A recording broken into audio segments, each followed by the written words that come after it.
When working with Excel, you may have encountered the need to view different parts of a large dataset simultaneously.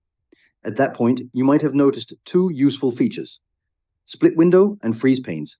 These two tools serve different purposes, and understanding how they work can make navigating your spreadsheets much easier. First, let's talk about the split window feature. This function divides your Excel window into separate areas or panes. Each pane operates independently when scrolling, meaning you can scroll through different sections of your data side by side. This is especially useful when you want to compare values from different parts of your spreadsheet without losing track of your current position. When you activate the split feature, Excel creates separate scrollable sections. You can move vertically or horizontally in one part of the worksheet while keeping another section in view. This allows for detailed comparisons and smoother navigation across large sheets. Now let's move on to the freeze panes feature. Unlike split, freeze panes is used to lock specific rows or columns in place. Most commonly, people use it to freeze the top row or the first column, typically where headers are located, so they remain visible while scrolling through the rest of the data. This is incredibly helpful when dealing with large datasets where you need to keep track of column titles or row labels.